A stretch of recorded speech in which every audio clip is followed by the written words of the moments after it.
খণ্ড আৰু গহন উপভু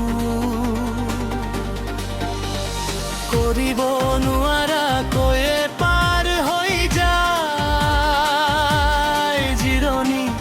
নোহোৱাকৈ বহুত কাম। আৰু যেতিয়া মই মুক্ত বুলি ভাবো তেতিয়া এটা নতুন ৰেকৰ্ডিং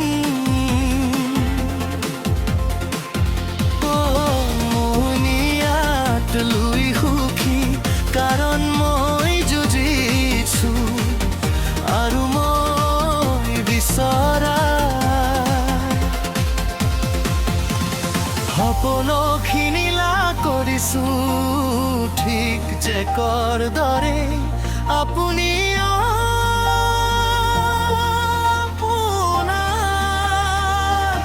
সকলো অনুভৱ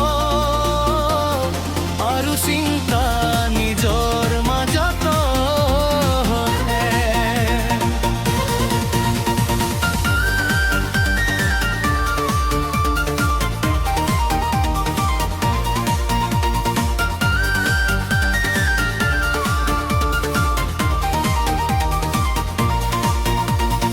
অন্তত প্ৰেমিকাৰ লগত আপুনি মুকলিকৈ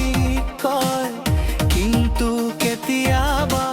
সম্পূৰ্ণৰূপে নহয়। কাৰণ আপুনি আঁতৰি থাকে আৰু কিছুমান মানসিক দিশত হতাশ হৈলে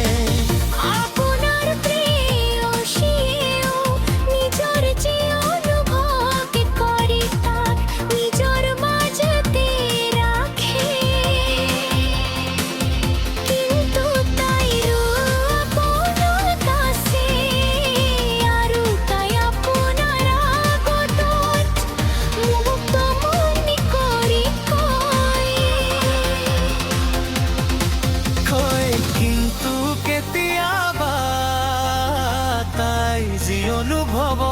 কৰে তাতিৰো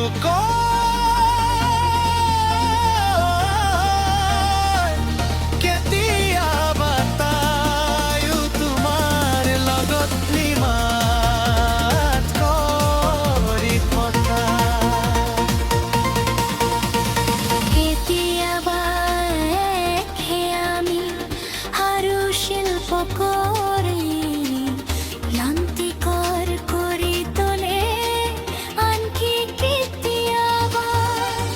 বিৰক্ত হৈ নিষ্কাশন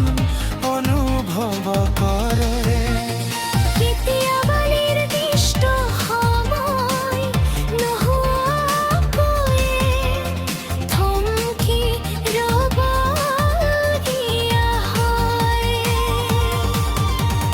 যেতিয়া আপুনি ক্লান্তি অনুভৱ কৰে, কেতিয়া আপোনাৰ ভাল কথাটো বলো,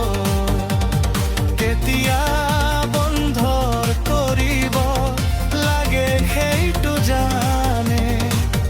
নিজৰ অনুভৱবোৰ বেছিদিন নিজৰ মাজত ৰখাৰ নেতিবাচক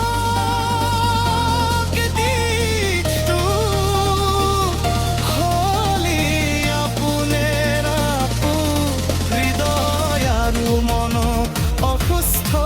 কৰি সেইবাবে আপুনি আৰু সপোনৰ প্ৰেমিকা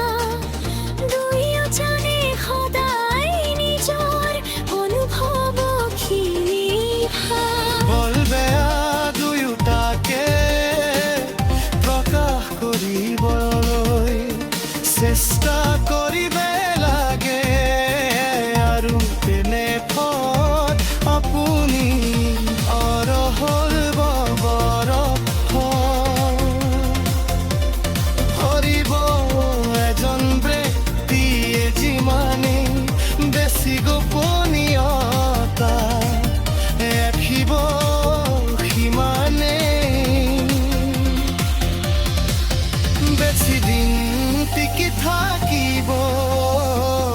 সতত আনজনৰ লগত কি হৈছা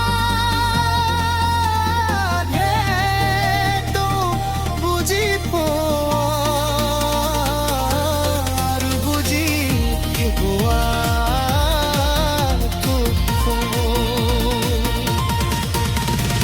আৰু মই জানো আপোনাক বৰ থম লগৈ বৰ ভৰে গৈ দি আপুনি হিষ্টৰী আছিল আপুনি দেখা দিয়াৰ প্ৰথম দিনা আপোনাক সকলোৱে ভাবিছিলোঁ আৰু সুখী অনুভৱ কৰিছিল সেই ঠাইখন আছে ন নিৰিপ মলমেন হিচাপে অভিনয় কৰে ঠিক